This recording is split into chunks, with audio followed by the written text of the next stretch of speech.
So yun, magandang umaga pala sa atin mga lods. So meron tayong ginawang isang Toyota Vios. Ayan, nung mabuksan nga namin yung cylinder head niya, yan yung nakita namin, puro mga steel epoxy na nakapaikot dyan sa loob ng block. Kasi marami na siyang kinain na parang anay yung loob ng block niya.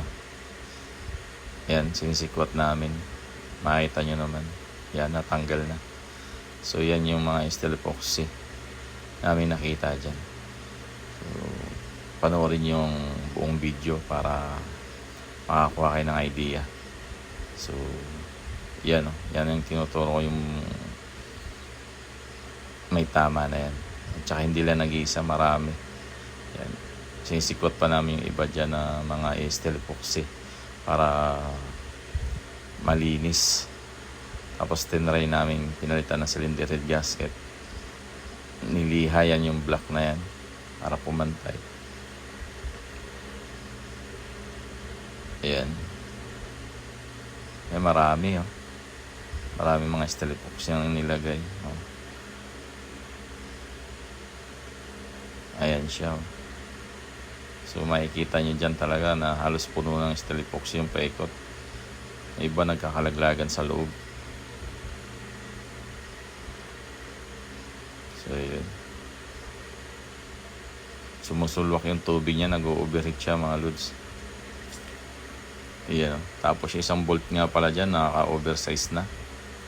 Ayan, yung bandang gitna na yan, oversize na yung bolt niyan, nakatanim na.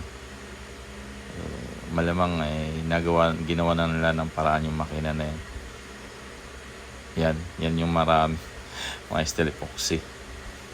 So ginawa natin dyan, nilihan natin ng mano-mano yan yung block na yan.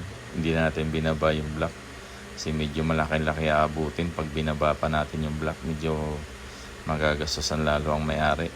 So ginawa natin dyan, may mano lang natin liha yung block dyan.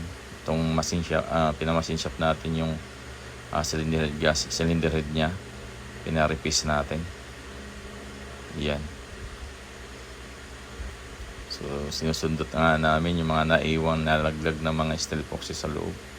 Dahil napakaraming steel epoxy kami nakuha dyan. So yun, panoorin nyo na lang yung buong video. At salamat nga pala sa aking mga nakasubscribe sa aking YouTube channel na Shalom Auto Shop. At papalo na rin sa aking page na Shalom Auto Shop din. Thank you sa inyo mga boss. Salamat and God bless sa inyo lahat. Panoorin nyo na lang po ang buong video nito para naman ay may makuha kayong idea. Thank you. Bye bye mga boss.